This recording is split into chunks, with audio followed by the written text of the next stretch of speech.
We will call this June 11th Brown County Commission meeting to order. Commissioner Weiss, would you lead us to pledge, please? I pledge allegiance to the flag of the United States of America and to the republic for which it stands, one nation under God, indivisible, with liberty and justice for all. Good morning, everyone. Morning. Morning.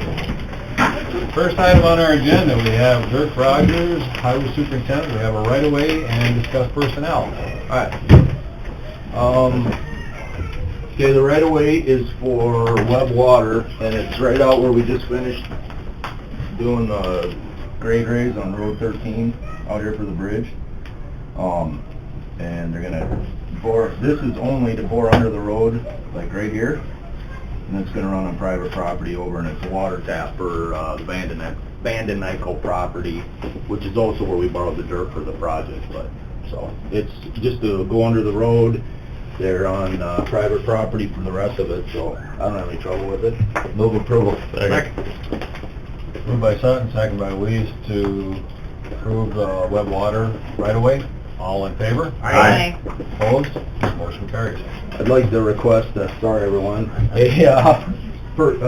executive session for personnel with Erica and I suppose state's attorney, but I'd like Erica to stay in here, but other than that. Second. Moved by Kipley, second by Weiss to go in exec for personnel. All in favor? Aye. Opposed? We are in exec. Not on Daisy Yoga. Yeah, right. It's all county stuff. We are out of exec. I would entertain a motion. I don't think we need to. I think she's just gonna add it. Add to the- Okay. Yeah, I'll just rock and roll the next one. And then I want to hire the Jacob Howard as summer help. I don't know. That probably goes in there too, huh? All right, thank you. Thanks, Chuck. Have a good day. I'm gonna stick around. I gotta listen a little more what you guys are doing today. Okay. Next item on the agenda, discuss museum office manager position. Morning. Hi, Morning. guys. Hello. Morning. Good morning.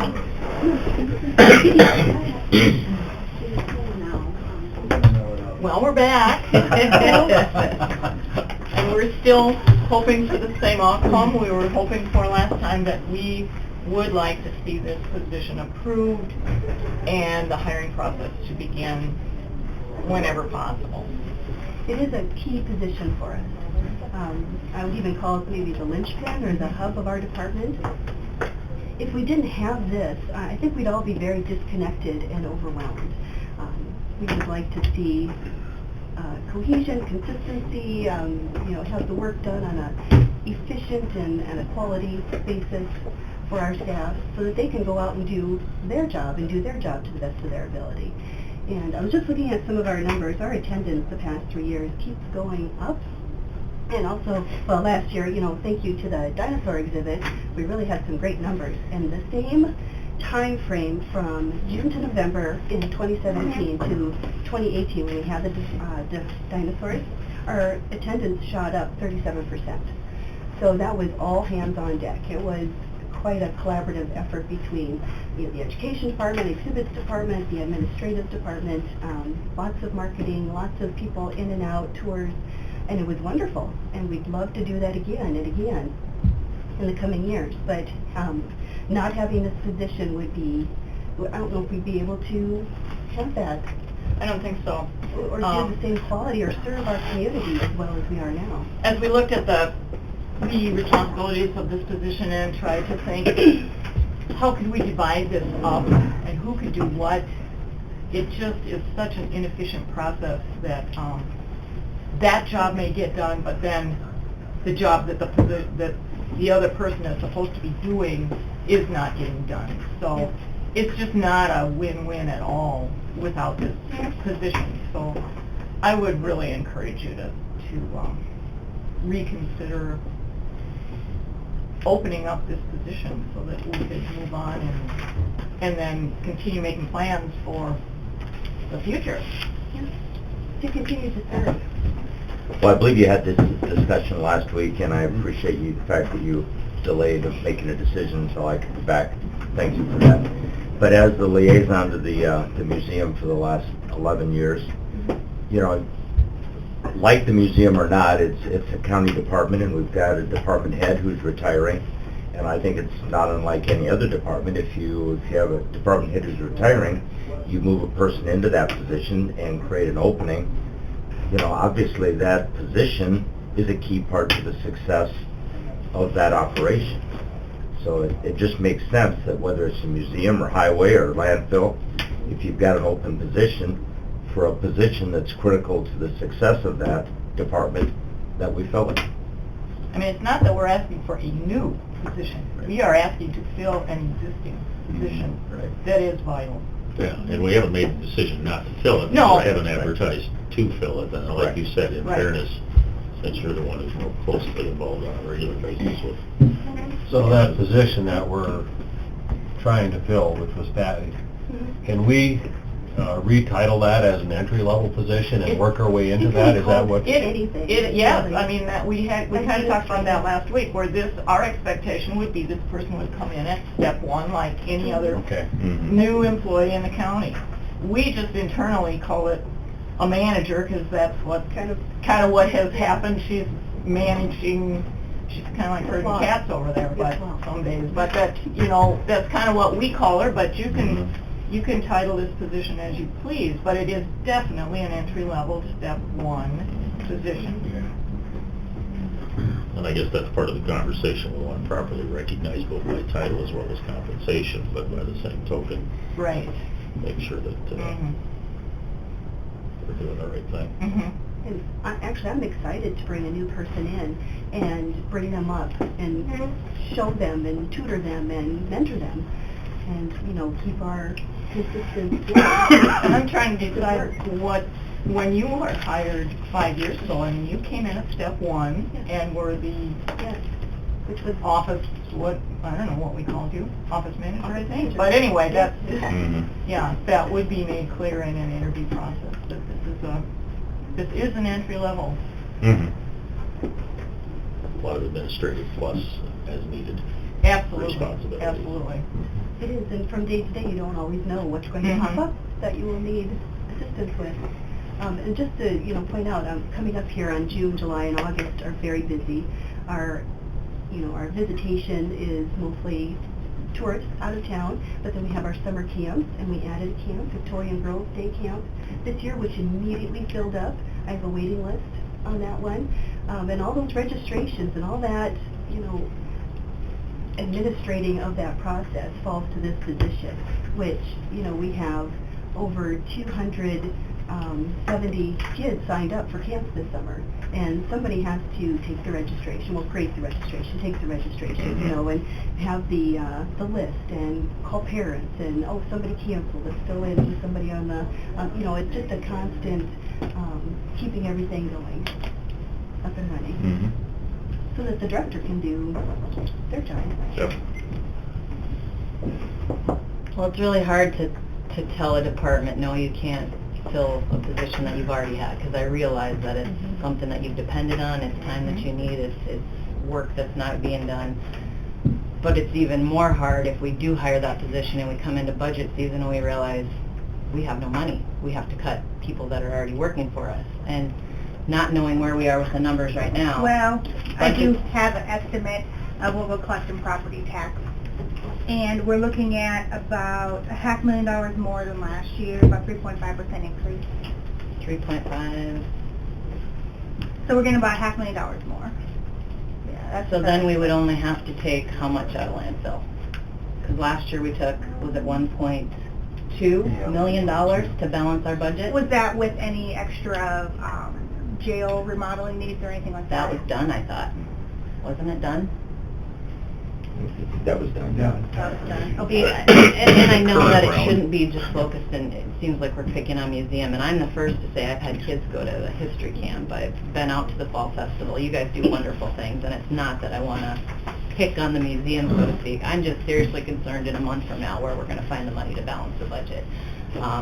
So that was why I brought it up, and what kind of organization we could maybe, if there's any efficiencies, it doesn't sound like there is. We run a pretty lean machine over there. Because the two areas that I always kind of zoom in on are, I have the chance to talk to Dr. Guffin, and explained to her how we're putting in the content standards for the 4th grade history and all the things that the county is helping them with, and she was sure to tell me there's no extra money from the schools and that we can't be expecting anything from that, and I said, well, we're really just strapped this year, and she said, well, then you'll just have to cut those positions. So I guess they think they'll find those education spots somewhere else. And then the other place, of course, we always kind of narrow in on is the granary. Is there any savings there? And you guys have been very prudent of doing what you can with that spot, and the roads being what they are, and the weather what it has been, and kind of limiting some of that. But Foundation resources. yeah. And then we are requesting probably less this coming Yes, year. I mean, even with keeping the staff person We are- position, between the lesser of the two salaries here, the diminishing of the salary for this position, and some other cuts that we've made, we are asking for less overall than we did last year, including money for the granary.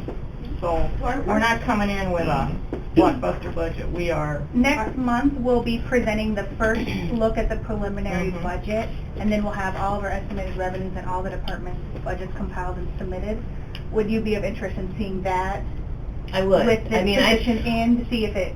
I just don't feel well using the landfill funds to balance our annual budget. I just don't think that that's right. I agree, that's not a continual source. I mean, it'll be gone. And that's not your fault, it's just an overview of all the budgets, and I know that there's departments that are 7-8 people down through attrition, and it's just something we gotta look at system-wide, so.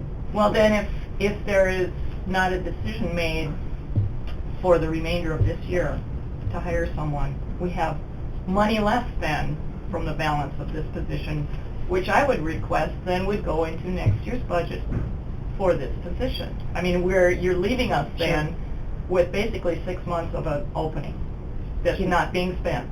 Can we authorize some seasonal help to get you through this crazy time? Well, that's, I know you mentioned volunteers and all the slots you have to cover everything. Can we help some part-time people that would, or just paying some to turn well, it's others a to training volunteering? process. It's a training process. It's not something that somebody come in on a Thursday afternoon and you sit them down and they're going to be up to speed. Sure. With a lot of, when you have an administrative, excuse me, position, there's about a 6 to 12 month training where, you know, finally we've gone through a whole cycle. You know, we are cyclical, you know, in our seasons at the museum. So really, Understanding the responsibilities and knowing the decisions that need to be made consistent with what you're doing. you know, other than stuffing envelopes, what do they, you know, really help us accomplish? And it's the job is more than that.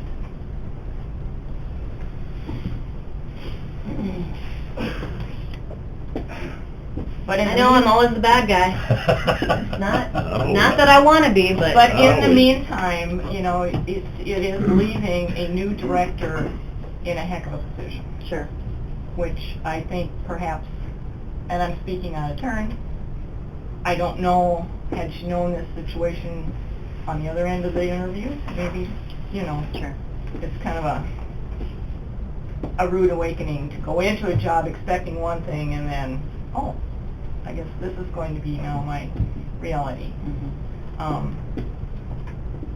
I think you're not doing her any favors.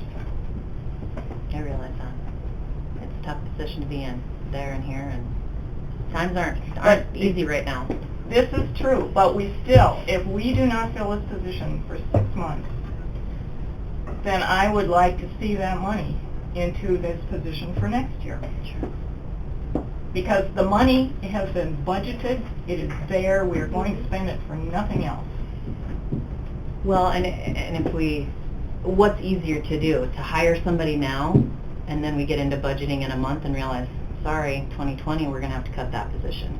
To me, I don't want to tell a person that you've already hired, okay, you're only here for 7 months. Well, why not give the department the discretion to make the cut?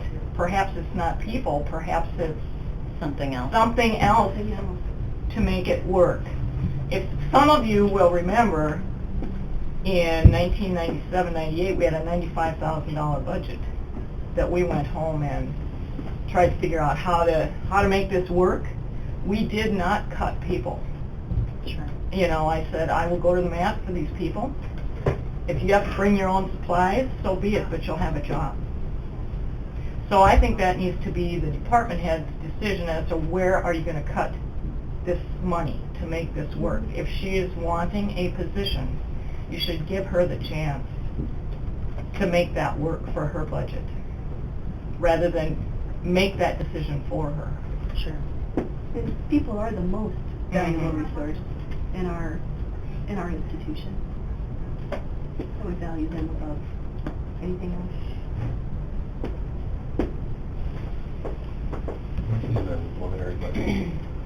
We're looking at roughly July 9th is when I intend to present it. Just for estimated date. Like a month. That's the earliest you can get it?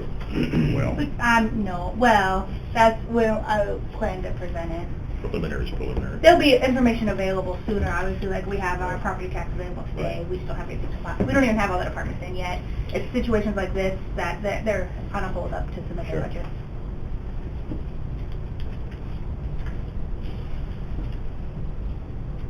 Yeah, give us the opportunity to submit a budget that includes this position. That was my next question. Has the museum submitted their budget for 2020 yet? No, we're in limbo here, because we were waiting for either a decision but we will be putting in that budget that includes this position as an entry level, which we talked about the salary level last week. And, you know, if a cut needs to be made, I still think it's the department head that needs to make the decision on the cut to make that budget work for whatever you think you can make work for your end. So would you be all right with you're looking at our budgets and deciding after you've returned your budget in with that position included to make that decision after July, let's say the 9th, on July 9th meeting? I realize, I don't know what your schedule looks like for the rest of June and into July, what you've got going on. I guess. It's a crazy summer. It is. Check out our schedule here. And I'm still And working we're already, on some. When and we're with down a person, when we're down a person, that didn't help any. And we also have some events, and then... So now you're making me feel guilty about retiring. Well, I think the money's already there. The money I guess, is- why don't you advertise for a seasonal part-time, which could have the potential of maybe being that person if we find that the money's there during budget for the full-time. It gives you the opportunity to still see what's out there to advertise, but yet we're saving on the benefits, we're saving on the, full-time person, but yet it gets you through this crazy time with the summer, the greenery, the fall festival. Would that help? Well, when we had somebody out last year for maternity, we did have some fill-in people, but I would never have considered them for full-time work. They were great. They were great for, helping us meet our immediate needs, but they weren't somebody that wanted to stay. Sure. Usually when you have a seasonal person, that's all they want. That's all they want. And then we would start the process over. If somebody is looking for a position Yes. like this, they're not going to be taking a seasonal They fill-in probably want position. the full-time. Then you could do either, whichever you think would be better. That'd be my suggestion until we get better numbers here.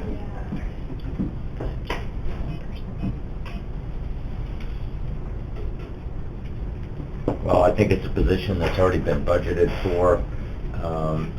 It'll be an entry level, so the wage will be less. Obviously, the benefits and everything will be there, but I feel that we should just authorize advertising for a replacement person. So we can work through the budget process, and like they said, if the numbers come out where things are tight, then they can make cuts in other areas and at least be fully staffed to continue to do the job they do. We can be My thoughts. Well, the part I'm a little confused about is, if you can cut programming or whatever, what do you need extra people for? Not I mean, programming. Not programming. Well, I mean, there's something there that, if you can adjust your budget so Well, that... it wouldn't be bringing in the traveling exhibits for a year or two. It wouldn't be doing anything like that. That's a major, major expense. In the last 2 or 3 years, you'll know that we spent some major money on those. So we did We'll take a some recess state from exhibits. those. And, we can do some Those physical things. updates on our exhibits in-house that aren't nearly that costly. We were we were fortunate enough to have a little money to play with, so we played with it, but that doesn't mean that, you know, that needs to continue. The people need to continue. And I know it wasn't just money that you spent, you used that as leverage against other resources That's as well right. in order to do That's that, right. and that's an important recognition as Mhm. well. So I would support Dwayne's position on that. I'm concerned about the budget as well, but under the circumstances and where you're at with that. So I don't know if you're gonna make that a motion or... what do you want? I would make a Position? motion that we authorize advertising to fill the position. I'd second the motion. Can we do the same with that with HRs? You can put it on HR if you want. And I'm okay with that too.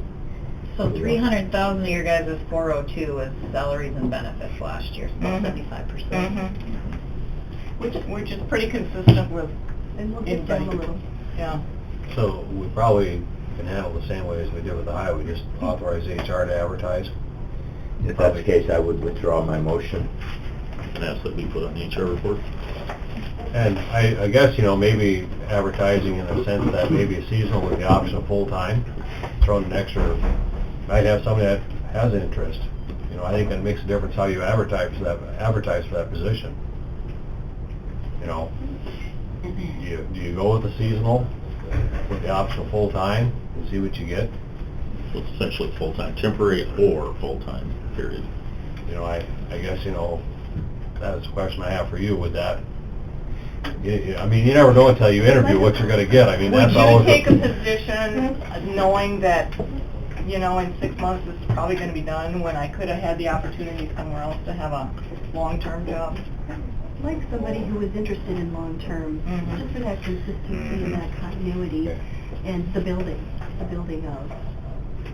Well, you'd prefer not to train somebody, just to have to turn around and That's train an somebody investment else. of her time that's then going to be wasted. I get it. Yeah. Costs money to train people. It does. Absolutely. Then you have, you know, this, when Mhm. I'd rather would just have this, and this with the staff. We have a wonderful staff as it is. We'd like to continue. Mhm. Okay. It's up to There you you how have you it. want to handle it. I can either withdraw my motion or we can act on the motion. Unless somebody wants to have a vote, I mean... Well, we'll that's- vote on the HR report then. Okay. All right. So advertise, That is. fill the position on the HR. All right. Okay. Thank you, Thank guys. you. Thank you. Appreciate all the work you put in. Thank you, thank you. Have a good morning. Hey. Next item, discuss procedural needs for the county adopting 3-mile zoning jurisdiction. Now we're getting to the fun. Carly, did you have some meetings, something to talk about with this? I think Gary put it on. Okay.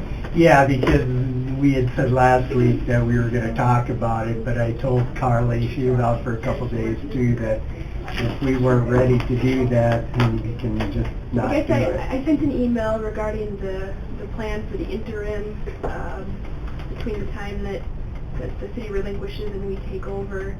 I had a meeting with Ron Mager from the city, and we discussed a plan for a joint resolution essentially between the county and the city so that citizens could go to either place for their permitting process, and then it would be honored by either the county or the city, regardless of when the project was to be completed. So Ron was going to draft something up this week and then hopefully have it ready to go for you guys to look at by next meeting Tuesday. So put it off another week maybe. Like a good plan. So we have that resolution to look So at. that's some information to go on. Mm-hmm. I saw the schedule, the timeline, anticipated timeline. Yeah. Yeah, the whole point is to make it as easy for the public that's affected as possible. And at the same time, make sure we're ready to handle the new influx of responsibility. And all the unforeseen little details that pop up. What are we doing with the 1 mile? Who wants to do that? Yep. Fire marshal response going to be still involved in... On the discussion you were just having there, we participate in the field work regarding the planning and zoning offices to some extent, specific to the highway stuff, obviously. When you guys get to the point that you're looking at, you've got this part of it hammered out, now you're looking at how we're going to do the day-to-day of it. we can absorb the field work at the highway department as far as that goes, and I mean all of it. We do some of it now when it regards when you have to go out and look at an approach or things like that. But as far as part of this topic is generated from road-related stuff and regarding the approaches and stuff that have fallen in the 3-mile limit. So we can absorb as far as having to go out and do the field work and do whatever site inspections and that kind of stuff.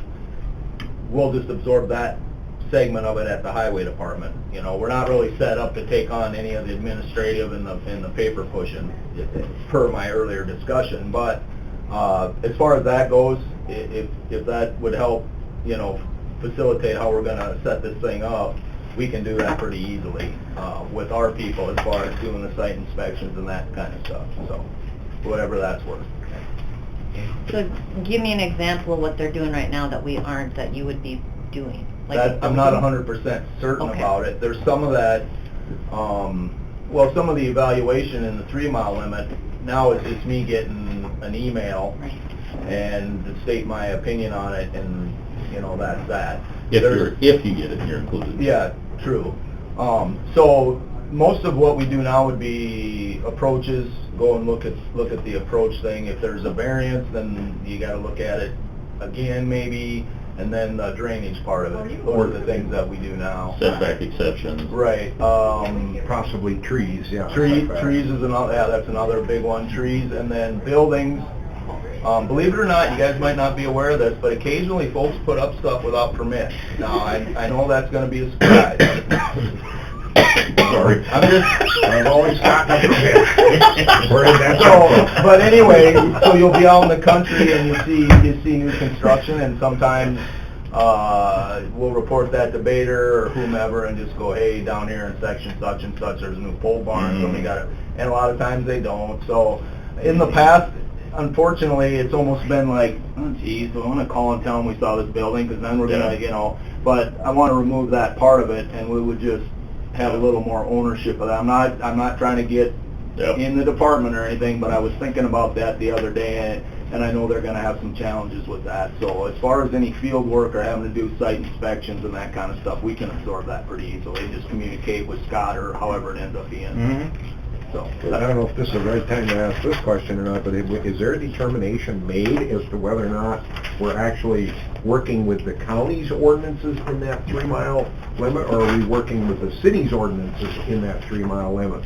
And I mean, has that been pinned down specific? No. I don't think it has. From what Bader's talking about is, for the most part, county ordinances, but in that 1 mile especially, he believes that we'll have to adopt some of the city's ordinances. He said once you get that close to like a Class 1 municipality, our county just aren't justified. So in other words, the intent is, or the plan is, for Scott to, or the county, to work with our ordinances in that 3-mile limit rather than the cities. For the most part, yes, except for the 1 mile buffer, they may have to be a little bit different to allow for future growth. How's that gonna work with the city? I mean, That's what it has yet to be. Right. It depends on what the application is. Approach setbacks, for instance, has been basically either it's within the city limits or it's not. well, I think there's is even, the way it goes that's been deeper, it handled. even goes to the height of the buildings and all kinds of things that can conform to how it fits into long-range planning, and all of that is all tied into their ordinances in the 3-mile limit too. Well, and this is why I don't understand why they wouldn't want to give me a voice in at least that 1 mile. Because if we were to take county ordinances and just enforce those in the 3-mile, we're going to get a flood of people that want that, because that 1 mile is where a lot of this stuff is questioned, and there's people with issues with it. If they're going to start annexing parcels anyway, why wouldn't you want things to be in conforming to the way that things are in the city? So, I mean, that 1 mile is going to be the key. I don't think this whole thing's settled yet. Oh, no. Well, another small example is that we talked about is the sign ordinance. I mean, ours is literally 1 page, and theirs is, you know, 17. That's a 17 that's a pages. really good So example. that's just one example where we're worlds apart on ordinances. So, lot sizes, you know, if you got a lot size that's in the another city one. limits, but all the approaches are on the county road, and they're only 250-foot frontage or 200-foot frontage, then, You know, there's things like that, but I don't think any of it's insurmountable. I mean, Right. but It's gonna take a lot of communication between the two entities to get it right. But if they're willing to simply acquiesce and say, you know, your rules and less, you know, then it's kind of Yep. what we wanted to do to accommodate the future growth. But if they're simply gonna say, it's your situation, we're free to run by our rules. Carly, have fun. Yeah, can't wait. We'll get through it. All right, well, let's put it on next week then. Okay? See what we have by then for information. Is there any update on the fireworks permit suggested Yeah. changes? Just curious. We're working on it. We've got to talk a little bit because I think we've got two different ones going right now. So. Okay, just asking. Yeah. We're Not on looking the just agenda. to, our insurance company recommended we added a hold harmless clause to it. So essentially, we're just getting that language and then we'll be ready to go. Good. And that's why I suggested we make sure that's covered too, so I appreciate that. Thank you. It's not really an insurance company, though. Well, for lack of the insurance pool. That's a dirty word now. Liability pool. I know. Sorry, but it's a different.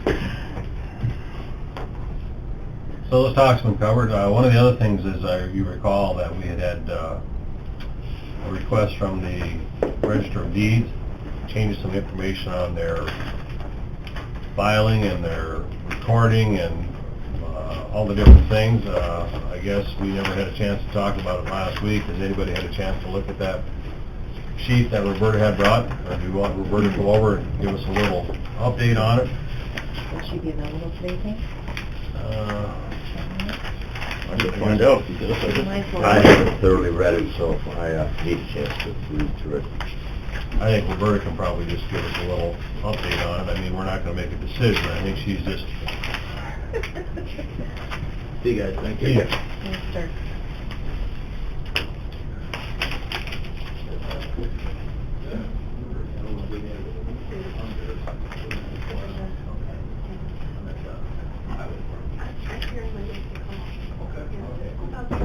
I tried to read through the email that she sent out. But I replied and I was like, this is a lot of information. And I started a short period of time here. I tried. Should be over in a minute.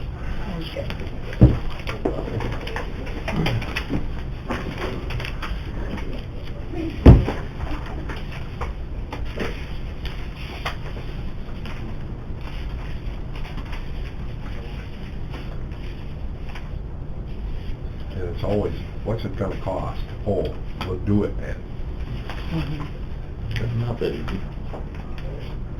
It really isn't an expense for her budget. Well, there is an expense, but it comes out of her, what is that, budget? Modernization, Mhm. Yeah, so that's part of the leveraging other resources.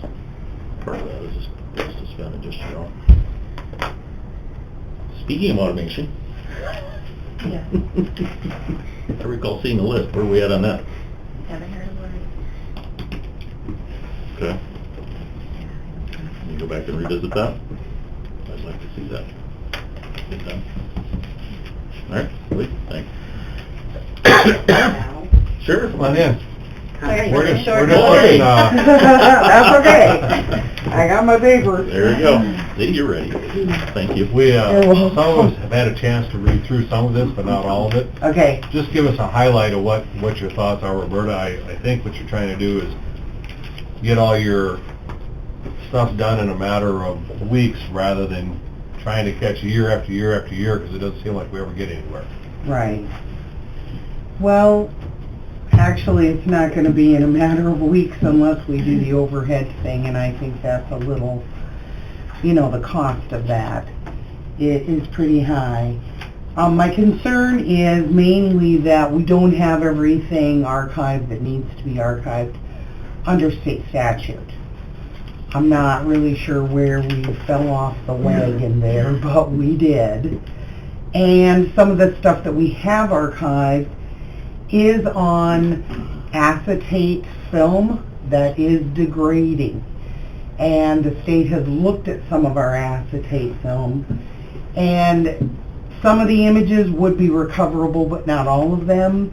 They have degraded to the point that they can't be recreated you know, we were hoping that we were catching it in time so that they could transfer what's on the acetate onto polyester, but they've said that that's not possible because at this point the degradation is too great.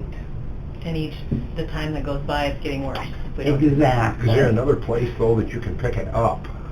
Or is that, I mean, if you lose that, is it lost then forever, or? Well, that's why we have the originals in some cases here in our office. Yeah. The best or the easiest way to get that onto microfilm is to first digitize it, then put it on a thumb drive, send that thumb drive to the state, and then they can put it on the polyester microfilm for us. So how does the state help financially with that? Is there? They really don't, but they are considerably less expensive than, I think I put in my letter here, I just compared what we paid to have our 2019 documents put on microfilm, and I thought from talking to other Register of Deeds that cost was just really high. So I did some checking around, and South Dakota Records Management actually does it for a lot less cost. So, and we've talked about at conventions and workshops down the road, they're going to have to find another way to archive because they say that microfilm is going away. It's not a thing of the future, but right now, under state statute, all of our records either have to be on microfilm or we have to have the originals in our hand. Well, we do have a lot of originals in our basement. Those books down in our downstairs vault, those actually are original records. So we don't have to microfilm those. But there's a space in time there when apparently we decided we were running out of room. I don't know what happened, but there's about a 20-year gap in time where we don't have the original and we don't have them on microfilm either, or we have them on microfilm and it's degrading. So that's where you would start with this? I mean, that's the priority. That's what I'm working on right now. Okay. It already is. So your staff is doing the scanning of those? Or just Right. That's what Andrew and Logan are doing, is scanning those documents so that we can get them put onto microfilm. So that 20 years guesstimate, 2 people, how long would that take? 20 years. Well, not quite. They can do about a book a month.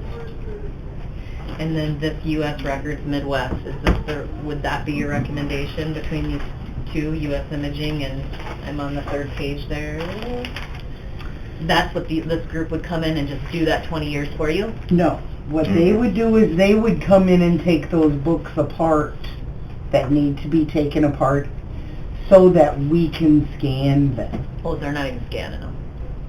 Well, They're not just right taking now. Mm-hmm. Right now, So this you're just company paying for the service for them to come take them apart? take them apart and get them stored in these boxes that I sent you a Okay. picture of.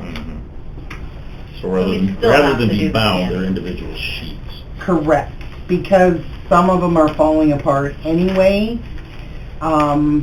There is another option that I didn't put on here because it's so labor intensive for myself or someone else. At the penitentiary, we can take those books down there, they'll take them apart, they'll bind, or they'll actually scan them, but they have to scan them to a thumb drive, and then we get the thumb drive back, and then we have to put them on into our system, and then they'll rebind the book. And because it's the penitentiary, the price is really, really reasonable, but we have to transport the books to Sioux Falls. Then when they're done, we have to go back and get them, and they only work on them during their slow time of the year, which is generally the winter, because in the summer, they are doing all kinds of flyers and brochures for tourism, and so they're too busy to work on it in the summer. Is there an option for them to leave them unbound when they return them? I would hope, expect. I guess I didn't discuss that with them. See, the archives to microfiche is antiquated statutes, if you will. Thank you for being here, Mr. Terry. Oh, absolutely, and we've discussed that. Right.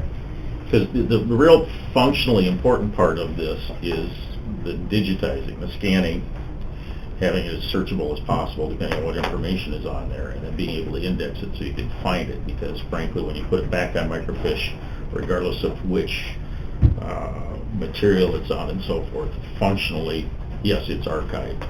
From a functional basis, it's almost worthless because you can't find anything. You're correct. It's just crazy. So digitizing it and then having it saved, multiple locations, multiple backed up resources, correct, is where our functional day-to-day basis, when you can actually access the information, what transpired with this registration of each property and those type of things, is what's really functionally important as far as the public is concerned. Absolutely, I would agree. Verifying, as far as our ownership. office is concerned, I mean, right, absolutely. The microfilm is virtually useless to us. Right. I mean, we do have a machine in our office that we can put a roll on and we can do a search, but it's the digitizing that I feel is the most valuable piece of this, because, as you said, when we need to find something, we want to be able to go on the computer and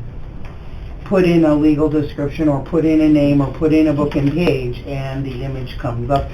Right, and then you can see what was legally registered with that transaction, whatever it happens. Correct. And so that's where legislation needs to catch up to technology, which is, continually evolving, but the digital information is the most important component of this from a practical standpoint. From a practical standpoint, for some reason, people aren't comfortable out there with digital being the go-to for archiving. It's coming, but it's a generational acceptance of the fact that that's actually... And it has to come, because even South Dakota Records Management says in 5 to 10 years, microfilm is going to be obsolete. So then are they going to force us to, do something with all this microfilm? I don't know. Mm-hmm. But currently, the easiest way to get something microfilmed is to digitize it first, get it on that thumb drive, and then send it to somebody who can put it on microfilm. Because we can't put it on microfilm.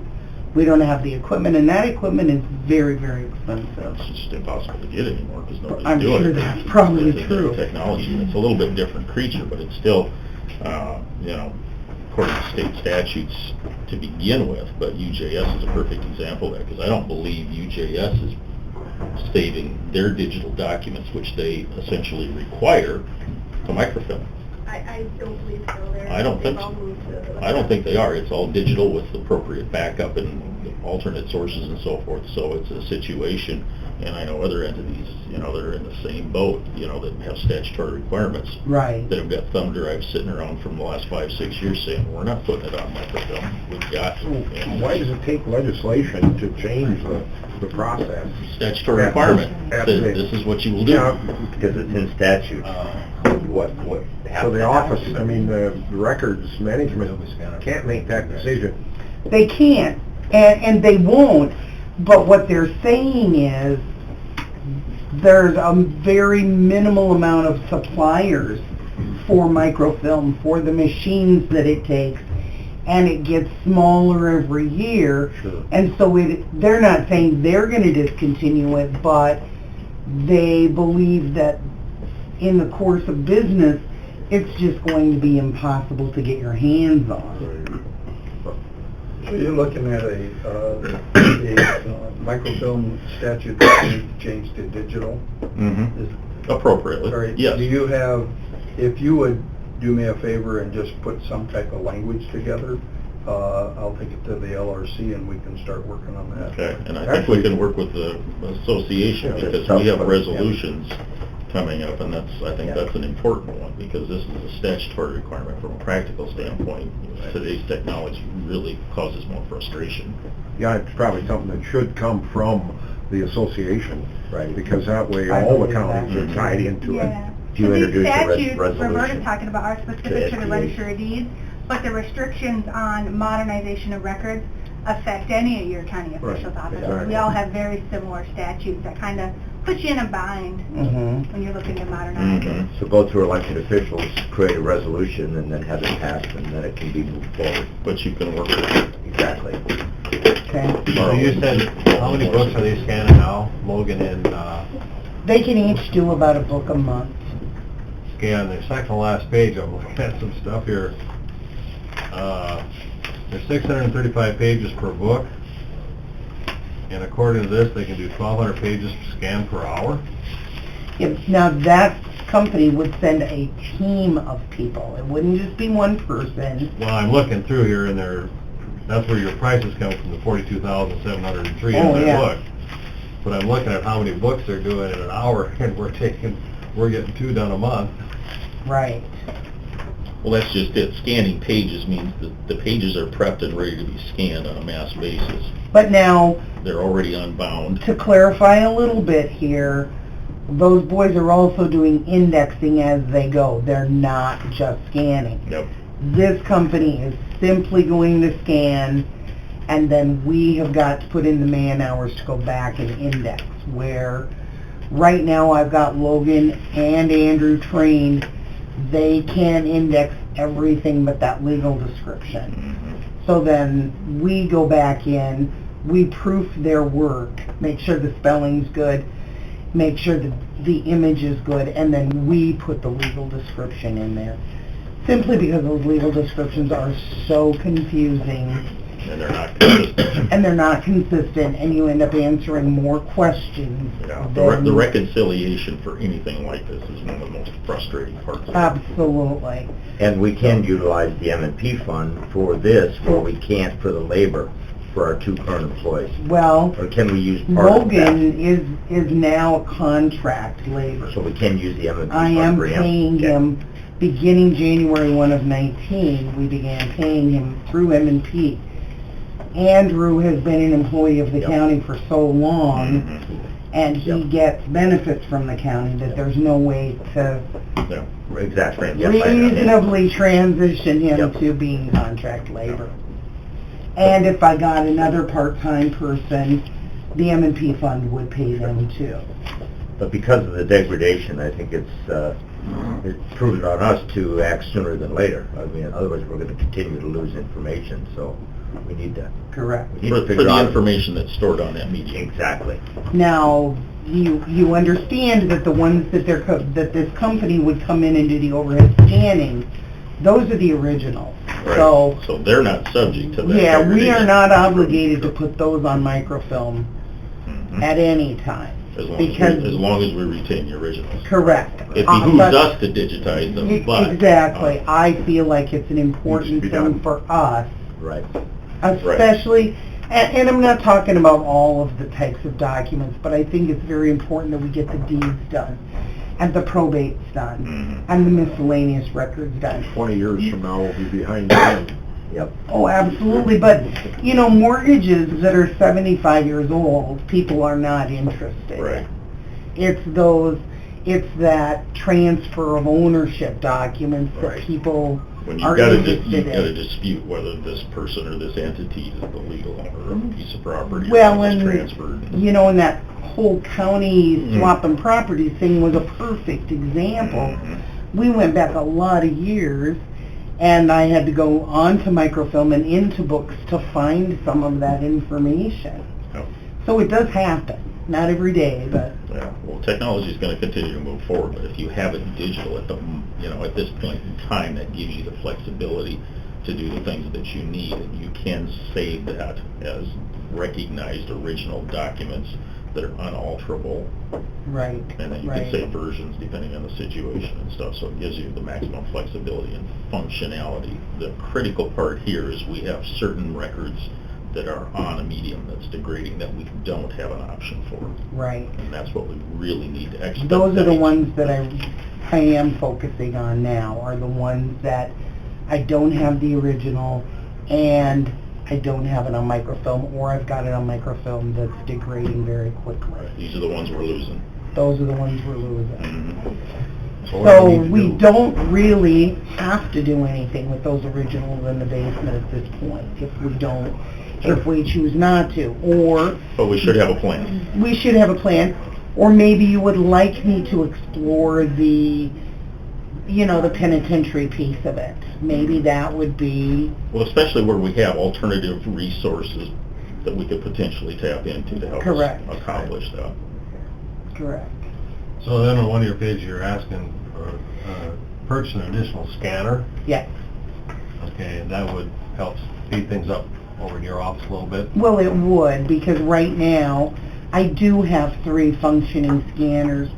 One scanner is used on the day-to-day scanning, the documents that are coming in every day. The other 2 are used by Logan and Andrew. So if I need to go fix a document or use a scanner, I have to ask one of those boys to stop working so that I can do that. Plus, in our downtime, which this time of the year there isn't much of that, we can actually have someone else helping with that scanning. So I just feel like it would... And to the extent that we can, we're running that through an OCR process, so it is searchable content? It is. Okay. Yeah. Is the scanner that you're looking at purchasing, the ones in here, is that like the big one you have, or is that a smaller? No, it's exactly like the 3 that I have functioning right now. And the reason I want to go with exactly the same scanner is because my software is already set up for that scanner. I know how to do minor repairs on that scanner. You're familiar with it. I am familiar with that scanner. And they're functioning very nicely. That's the one, Aces for Sale, is that where you're looking at? Mm-hmm. Yes. And that's actually through Amazon, is where I found that price. That's the same as what you currently have. Correct. All of these prices are what I currently have. Sure. And I do have the money in my supply budget this year to purchase one of those. Makes sense. I Do think it. as long as IT is aware that that's where Or we're just have going IT through. paperwork. Yeah, exactly. I have had a lengthy conversation with Paul. The best price he could get me was the $2,800. He said he doesn't object to us buying from Amazon. Okay.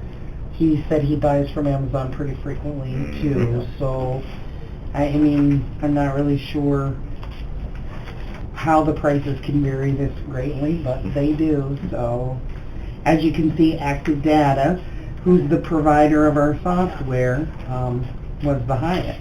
So Doesn't surprise me.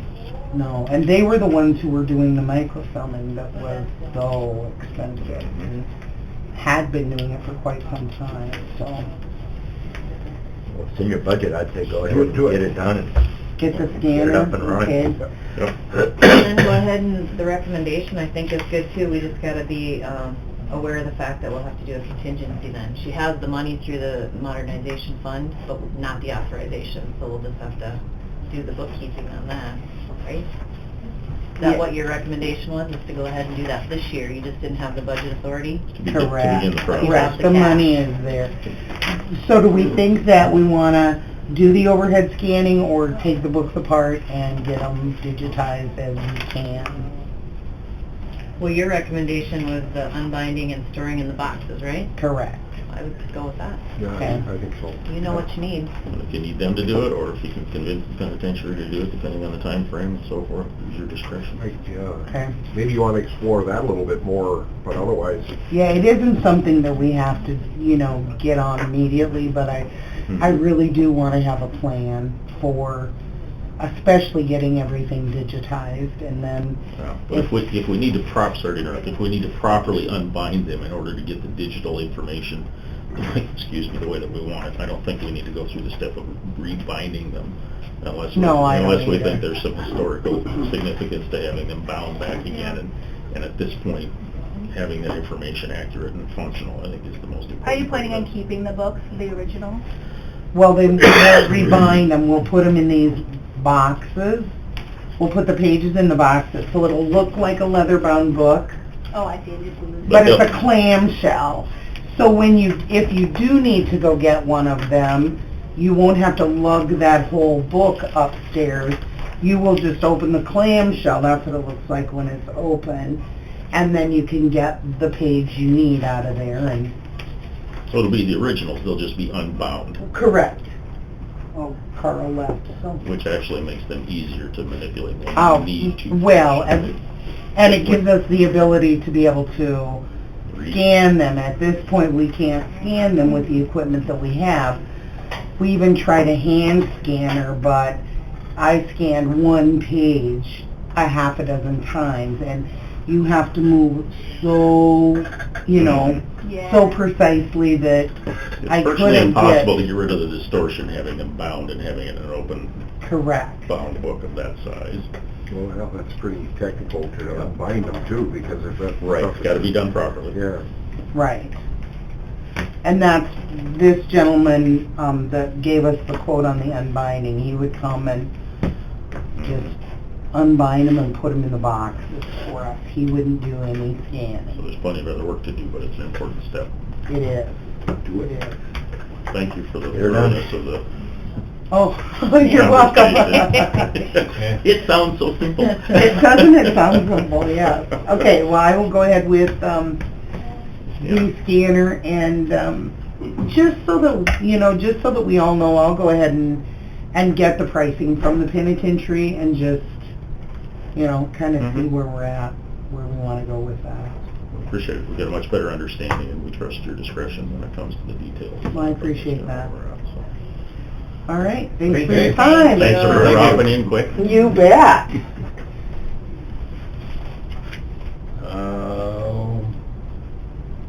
I guess I would request an exec for personnel, Move it. Second. moved by Weiss, second by Sutton, to go into exec for personnel. All in favor?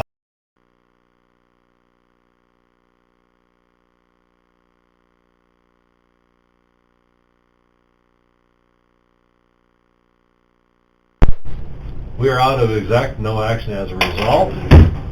It is 10:34, and we have a public meeting to discuss drainage concerns in Brown County. Is there anyone here to speak of these issues? Anybody hanging from a... Move to adjourn. As drainage board? Yes. Second. I have a motion from Sutton, second by Kepley, to adjourn from the drainage board. All in favor? Aye. Opposed? We are adjourned from the drainage board. Are you doing those minutes, Gary? Yes. Okay. Okay, next item, we have, Kathy, why don't you want to run through your things and we'll do yours? Okay, on the consent calendar, we have minutes from June 4th, general meeting. Move. Second. Moved by Piker, second by Weiss, to approve the general meeting minutes from June 2nd, 2019. June 4th. June 4th, I'm sorry. All in favor? Aye. Opposed? Motion carries. Claims and payroll. Move. Second. Moved by Kepley, second by Sutton, to approve claims and payroll. All in favor? Aye. Opposed? Motion carries. HR report. Move. Second, as amended. Moved by Sutton, second by Weiss, to approve the HR report as amended. And I will be voting against just because I would like to see the budget numbers prior to authorizing the position. And I'm the same. So we'll do a roll call vote. Commissioner Fikert, Nay. Sutton, Aye. Weiss, Aye. Kipley, Nay. and Felheim. Aye. All right, HR report passes. Thank you. Now, those opposed, do you want clarification in the minutes as to which portion you're opposed to? If not, that's fine too. I can just generalize it. I think you can throw it in there. just the Budget concerns. budget concerns. Okay. yeah. That's fair.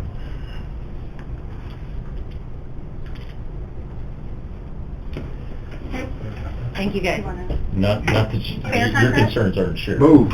Second. Moved by Piker, second by Weeds to approve the fair contracts. All in favor? Aye. Opposed? Motion carries. Claim assignment? Move. Second. Moved by Sutton, second by Weeds to authorize the claim assignments. All in- Lease? Oh, sorry. All in favor? Aye. Aye. Opposed? Motion carries. Lease? Move. Second. Moved by Sutton, second by Piker to approve the leaves. All in favor? Aye. Opposed? Motion carries. That's everything for the consent calendar. I did just have one other general item I want to talk about. I'm sure you guys saw the emails about the centralized IT budget.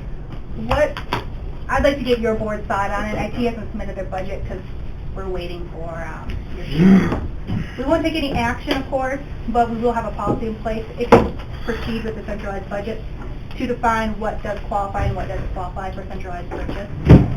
I would just like to talk a little bit, you talk about time versus money in purchasing items. Here's an example of time versus money that I feel is worth us not doing. The fax machine. I don't know if I even presented these to you guys, but over a 2-year total, most departments spend less than $1 a month on the fax machine. And we pay 2 chief deputies about an hour each to create a report and then account for the report every single quarter. So what we're looking at doing is just having one department, the primary department on the fax machine, pay for the whole thing, because we literally are paying more in wages than we are for the $21 every 2 years that one department uses the fax machine. So that's an example of time versus money when we would centralize. I'm also looking at our shared copier over here in the annex, same situation. Over a 2-year time, we have some departments using less than $5 a month on it. Why are we paying $25 an hour to account for it? That's what centralized budgeting to me is when it's beneficial to the county. Now the question is, should we centralize all of our IT purchases to save money? We can still buy in bulk and do a multi-department voucher. When we're buying like $100,000, it's worth the accounting cost to buy that out, or whatever it costs. But I just wanted to get your guys' feeling. That's my opinion as auditor, but whatever the board decides, that's how we'll account. Wherever we can create efficiencies and cut down on unnecessary accounting, I'm all for Yeah, it. so I mean, we're no longer tracking color copies, the fax, and possibly the shared copier in 2020, but the IT budget is more of a significant impact to the general fund. And there's other considerations for our 911 department. If we centralize all purchases from the IT department, how does the taxpayer know how much it costs us to run the 911 center, which is primarily a bunch of computers? So there's some questions there, or like our enterprise fund. We don't have a true set of costs for the enterprise fund if IT budget is supplementing all of the computers and softwares and everything for them. So either way, I just wanted you to see both sides of the coin. It's just a decision on how you want this to be reported to the taxpayers. Well, I think the individual situation is dynamic and continues to change, and I appreciate you sending out the information and the link and so forth. You know, one of the concerns with, we had that conversation earlier about document retention, state statutes and things like that. You know, it talks about centralized facility, and just the word itself, facility, begs to think, okay, it's a building or a room or something like that, when it's in fact facilities, as the technology continues to change. It used to be you had phone lines, now you have voice over IP, and you have so many other things that are integrated into all the technology and so forth, and I think it's important that we be able to integrate that, as opposed to, we had conversations this morning in one-off, very individualized situations for a department, but they still need to integrate within, everything else that's going on. And as we're going with IT, where everything's pretty much, with a few appropriate exceptions, that's a good example of a centralized for it's going to be on base. I think more importantly,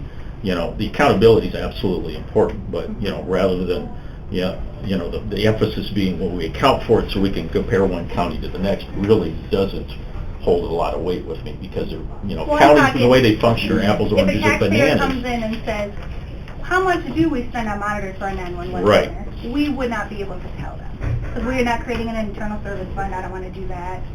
So right, and I think it's incredibly important that we be able to properly account for that, especially where we have partnering funds 4 different functions. And We can proceed with the E9 policy, but for budgetary reasons, we just kind of need to know what avenue you want us to start pursuing. I just think we've got a little better control if each department is responsible for budgeting and paying. I mean, there's nothing wrong with the IT department being, how do I say, the resource as to what equipment is being bought and all that, but as far as actual money accountability, I think it's better if it comes out of the department that's actually using that piece of equipment. I mean, to me, the taxpayer then has a direct connection to that if they want to research that or look at that.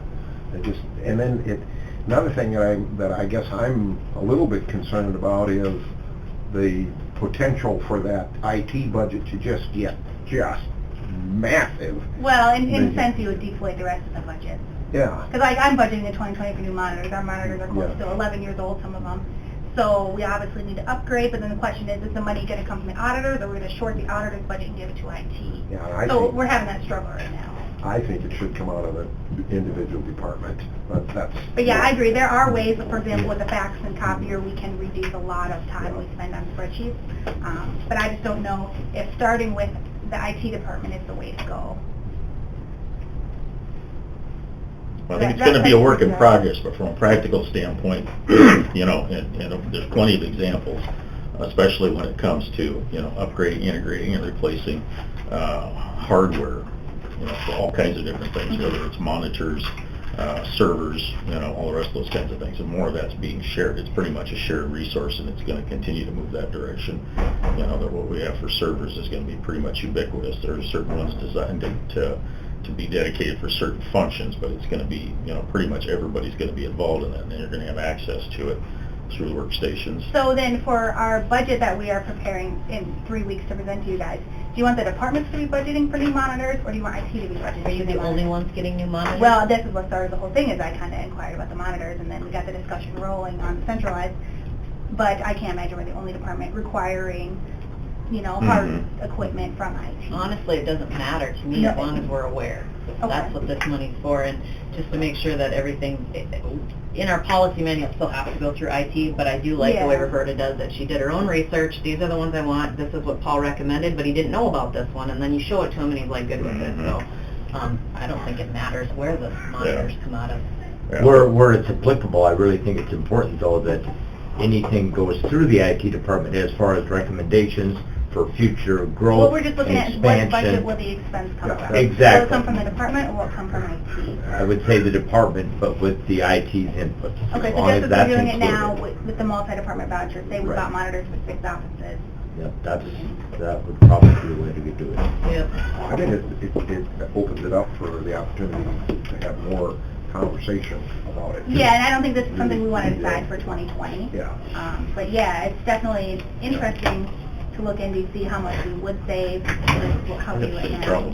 And we haven't tracked how many hours we've put into the voucher, and that's something You need to work it out there. I think it's worth our time to track that. You know, 'cause we have problems with the Verizon bill, the multi-department voucher, that's just very cumbersome, you know, so I mean, the idea of this was to reduce auditor's office, multi-department vouchers, all of that stuff. It kind of Paul's thought of, well, you know, we can cut all that crap, we'll just buy it all from, I have a big budget, I can take it.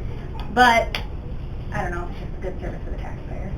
Well, some of it's on a case-by-case basis, depends on the circumstances. The one thing involving however you do allows you to not get surprises. It's like, well, you know, if part of, you know, overall coordination was being handled properly, there's certain times where some of that stuff Yeah, if we could get an needs to be equipment refreshed and schedule so set forth. up, and, you know, maybe IT could be like, heads up, assessor's office, you've got 3 computers expiring next year, please put it in your budget. You know, just have that rotation so you know. Like, I had no idea our printers were expired and out of their expected life. Yeah, You know, and there's issues with, you know, a variety of things that are out of our control. You know, Yeah. Windows 7, for instance, and having to transition to some and of that those, could and be its integration with obviously different a things. centralized purchase with Right. Windows 7. But I'm just And- talking, you know, your monitors, your scanners, all Right. of that kind of stuff. I think Right, it should so be part so of it's it. not one answer, it's, you know, depending on the situation and the circumstances, as long as that communications and flexibility But the driving force shouldn't be, you know, to say, okay, we're going to do it this way because, you know, we want to meet, you know, a standard that really is a little bit fictitious in the first place. You know, it kind of reminds me of the state trying to determine through the Department of Revenue what cash rent is and make a comparison for ag land. It's not possible because there's way too many variations. It's a nice ideal, but the practical things of what we need to get done efficiently and be accountable is the overriding factor. And so us making, you know, policy decisions, but having enough flexibility to take each case as it evolves and make sense of it. I don't know if that helps, but... Okay, yeah. That's all I had on that discussion. Okay, good. Right. And that's all we have on the rest of the agenda. You're talking and pretending you're having fun. I don't know, did we have anything for contract, Carly, this week? That's my knowledge.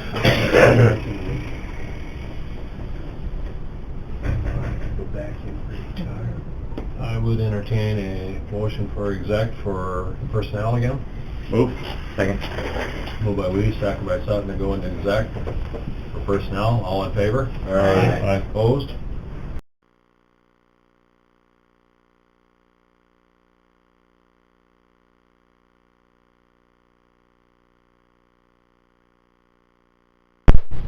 We are out of exec, no action as a result.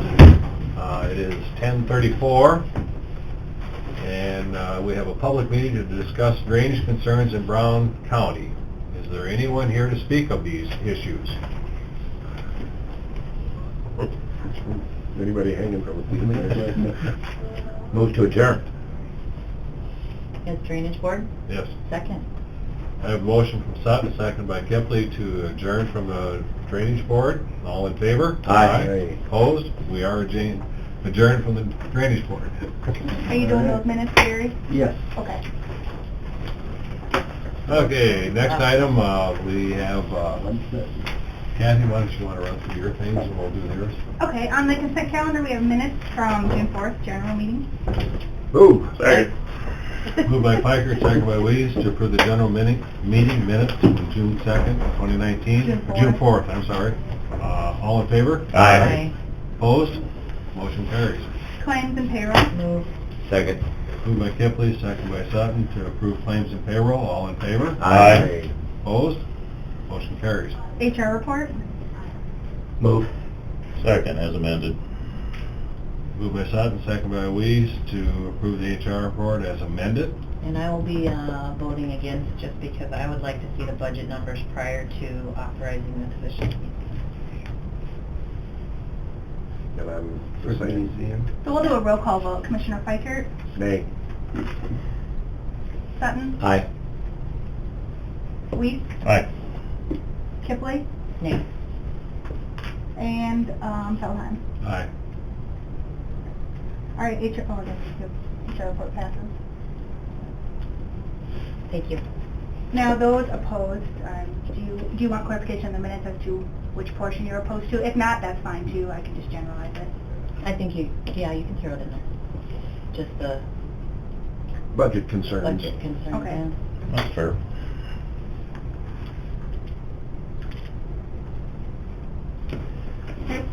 Thank you, guys. You wanna- Not that Fair your contract? concerns aren't shared. Move.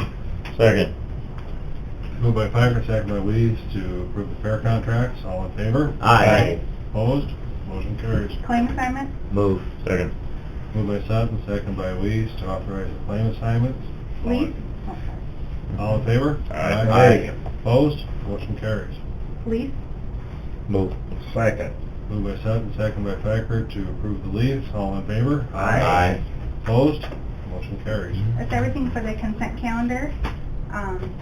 I did just have one other general item I want to talk about. I'm sure you guys saw the emails about the centralized IT budget. I'd like to get your board's thought on it. IT hasn't submitted their budget because we're waiting for your We won't take any action, of course, but we will have a policy in place if you proceed with the centralized budget to define what does qualify and what doesn't qualify for centralized purchase.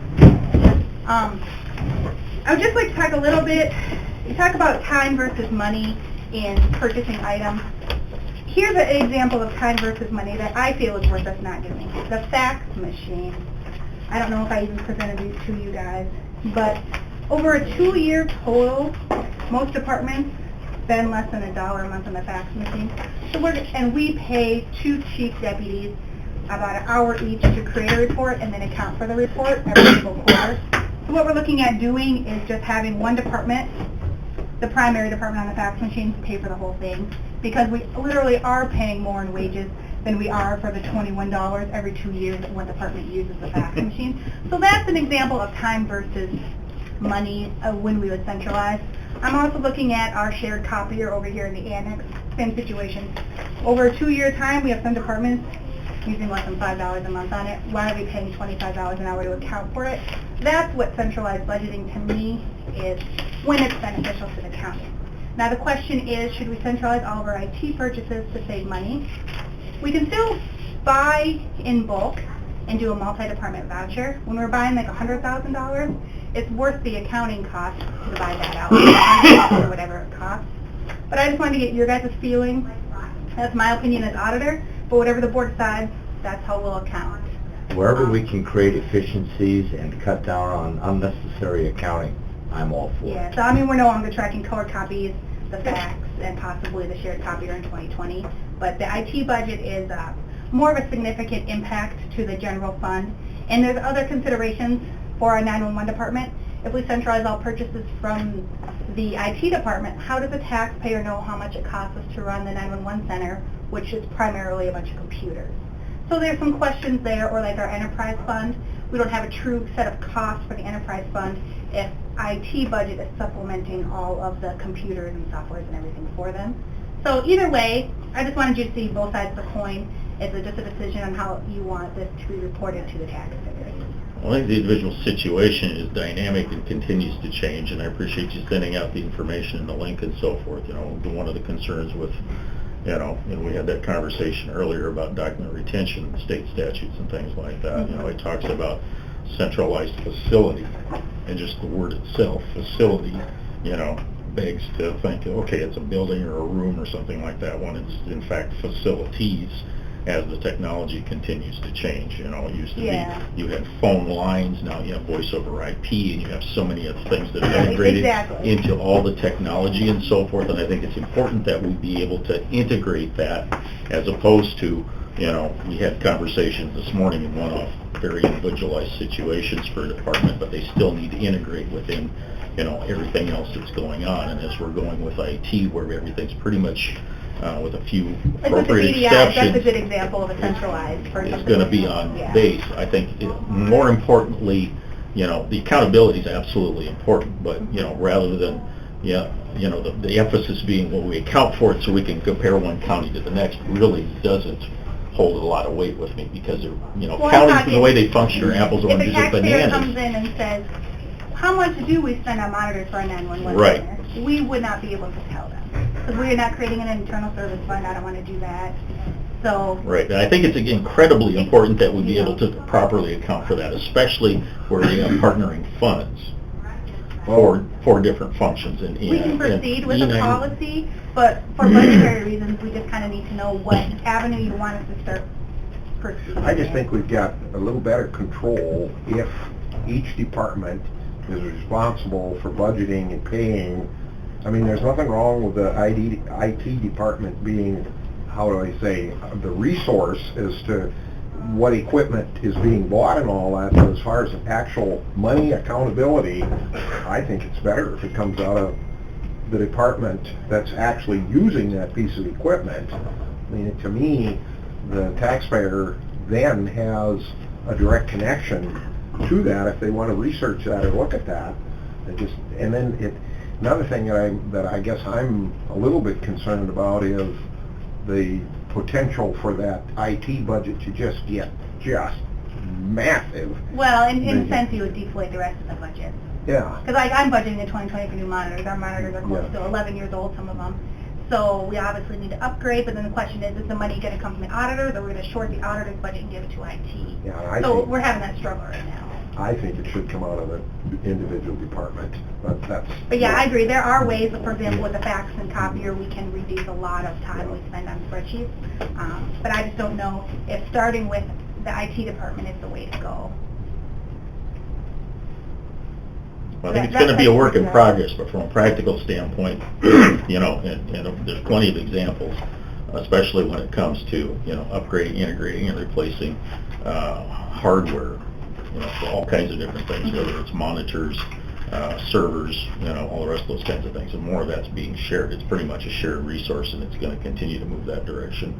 You know, that what we have for servers is gonna be pretty much ubiquitous. There are certain ones designed to be dedicated for certain functions, but it's gonna be, you know, pretty much everybody's gonna be involved in that, and you're gonna have access to it through the workstations. So then for our budget that we are preparing in 3 weeks to present to you guys, do you want the departments to be budgeting for new monitors, or do you want IT to be budgeting? Are you the only ones getting new monitors? Well, this is what started the whole thing, is I kind of inquired about the monitors, and then we got the discussion rolling on centralized, but I can't imagine we're the only department requiring, you know, hard equipment from IT. Honestly, it doesn't matter to me No. as long as we're aware. Okay. That's what this money's for, and just to make sure that everything, in our policy manual, still has to go through IT, but I do like the way Yeah. Roberta does it. She did her own research, these are the ones I want, this is what Paul recommended, but he didn't know about this one, and then you show it to him and he's like good with it, so, I don't think it matters where the monitors come out of.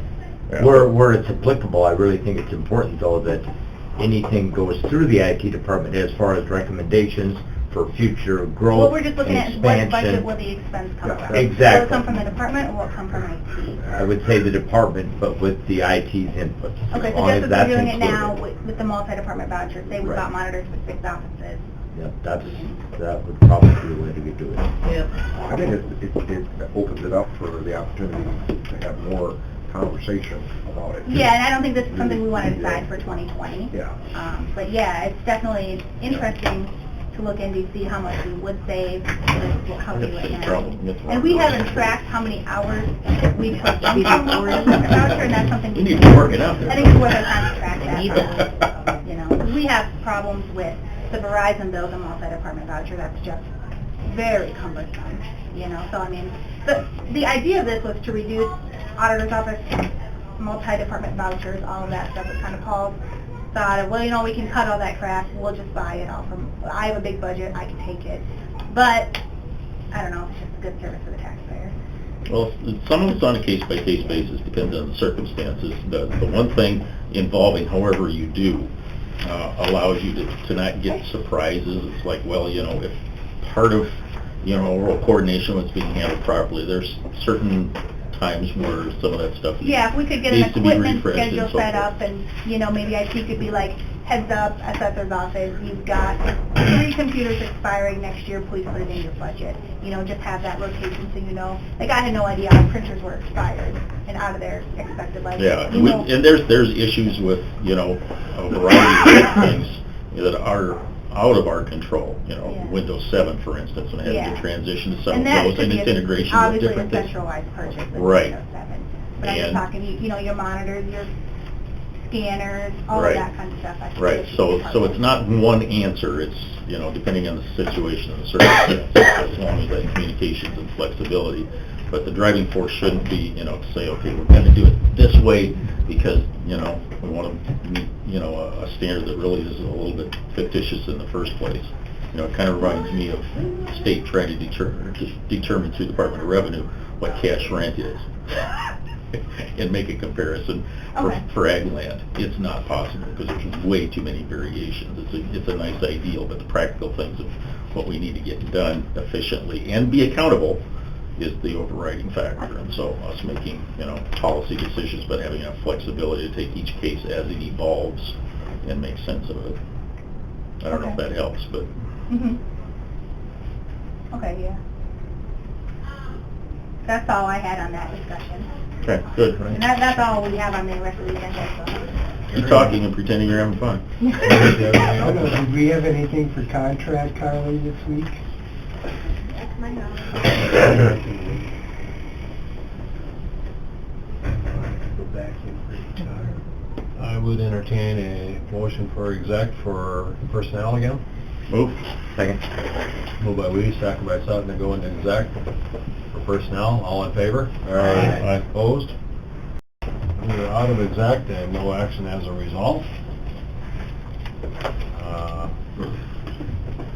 Put that in 2 hours, spot. Discussion regarding info. We were kind of left off there before we went into exec, so basically just have an open discussion.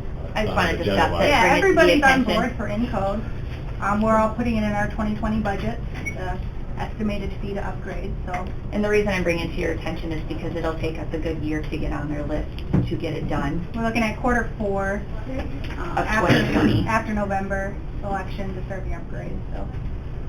So, year and a half from now. Yes. After Yeah, that. it's just such a popular upgrade. Yep. I asked him what the time frame was, and this is the gentleman at Tyler Technologies, and he said that the soonest they could get us on would be quarter 3, possibly quarter 4 of 2020. And we're not interested in a quarter 3 at the officer's office, so. No. we'll wait Yeah, for we want to quarter get through election with them. So realistically, it'll be 2 of 21. Yeah. And so, and I believe if I'm not mistaken, we can split that between our 2020 budget and our 2021 budget because they expect half of it up front and then the other half at the final. Sure. What was it again? For the upgrade? Is it around 30? That's, yes. So that would come back to the centralized budget again. Well, no, we are actually dividing it out. 10 auditor, Okay. 10 treasurer, 10 HR. Yeah. Okay, I guess So, That's I how think- we split out the Encode annual maintenance fee like that too, based on what features your department uses. Okay. Like we'll pay 2/3 of it and then the rest of the divided between HR and treasurer. so the sooner we tell them it's a go, then we're on the list. Correct. I mean, we're gonna have budget authority and approve it Right. for it, there'll be a contract signed, so we don't need anything like now. Just But if they need to be told, yep, we're in, the sooner we do that, the sooner we're on their list. No commitment So made, for otherwise it's... your Right. information, you'll conversation. see a significant increase in the auditor's office budget of about 30,000 just to cover Encode 10, new monitors, just a few things that we will need to proceed with to be able to use Encode 10 Sure. effectively in our office. And you may see a little bit, I don't know, is your budget going to increase a little because of this? That's what I was going to ask, is with my budget for human resources, do I consider Gary's stuff in there for like the vehicle and all the commission stuff that he does, or is it just strictly my HR budget? I think now it's just I HR. would say strictly just yours, but that's my opinion. So shift all of the we were- vehicle 100% commission. Kathy said we were still doing the split, Well, 50/50. we just hadn't so- had a direction to Discussion. stop otherwise. So now we're kind of at that. So I didn't add any of that to the commission budget. I already turned in, but we can readjust Or you just cut. it. Might be a little much. No vehicle repair for you.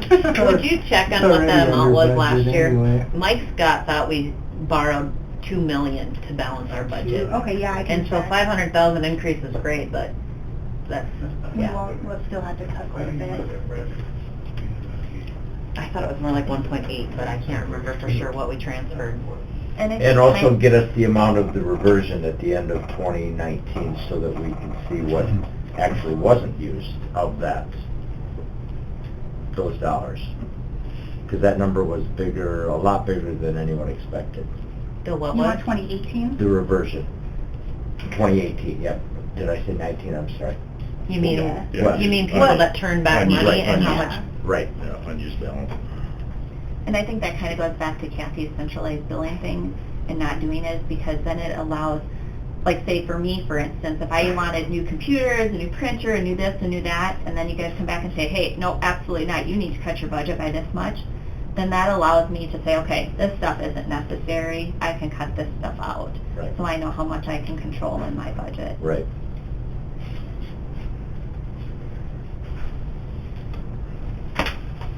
One more side note on Tyler Technologies.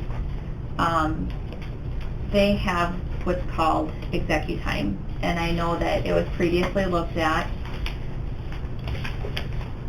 prior to going to Encode, or when Encode was first implemented, and it sounded like at that time they couldn't do the differentials and stuff with the payroll stuff. I went to them. I am doing a kind of like a demo with them, or a webinar with them, just to understand how their system works. I know we've talked about rolling Sundial into Encode. I'm just trying to do more with less is what I'm trying to do. Up front, it may be a little bit more of a cost, but in the long run, it's going to make less employees, less not less automated, less manual entry stuff is what I'm looking at. So I've been going out and just kind of looking at these other avenues of trying to make life simpler for myself, the auditor's office, and anybody else within the county that it comes down to. I know our highway department uses a different timekeeping system. This may simplify all that. So once I get more information, I'll present that to you guys on the executive time, and being able to hopefully automate a lot of manual stuff that we're currently doing right now between the HR office and the auditor's office. And on another side note, that's one thing we do get. For example, the highway's a great example. They have timekeeping system A that they use. Their secretary retypes it all into Sundial, and we take the Sundial and retype it all into Encode. Whereas with this executive time, for example, they could just type it straight into Encode. You know, we have a lot of the retyping and rechecking of this information going on that's just unnecessary. The more you do it, the more chance of error. Exactly. Duplicating. Yeah. So how does this impact what we're doing with Sundial and the training that we're committed to doing? It's going to be a good year. If we decided to go with, say, the executive time, it's going to be pushed off to when we upgrade to Encode 10. So I still want to do the Sundial. I want to get everybody hands-on. I want people to understand what they're supposed to be doing, what they're looking at. I want to continue down that step. Okay, where are we at with scheduling that? Paul, when I met with him last week, said he was going to send out an email to all the department heads, trying to get that schedule set up. Okay. Thank you. One other thing we do get with updating to Encode 10 is called employee self-service, and it's similar to our employee intranet. So the employees can go out there, they can update their addresses, but none of this will get updated in Encode until I or the auditor's office, whomever has the access, approve, like say an address update or a bank routing number, account number update, any of that stuff. So it's going to be a lot of less paper on our end, and a lot of the employees, okay, all you have to do is log in, they can see their vacation, their sick, their wage, what their current address is, what their past W-2s are, they can print those off, they can print old pay stubs off. It's a lot of the employee being able to look at all that information also. And that comes free with upgrading to Encode 10. The employee self-service does. The same thing with the budgets. There's a free, I forgot what they called it, a budget constructor, where we wouldn't have to make these cumbersome binders anymore. The department has to put their budgets right into a preliminary budget in Encode. You guys have remote access to view these anytime and look at them anytime. Positional budgeting. Yeah, yep. So that would be huge for our office to save on labor costs with preparing the budget. And you guys could go in at any time and click a button, and it refreshes that budget, and it has the current budget at that time. Very good. That's all I have. I just want to kind of give you guys a heads up where I was at with that. Okay. Anything else coming before the commission? That was easy. Move adjourned. Second. Moved by Sutton, second by Weiss to adjourn. All in favor? Aye. Opposed?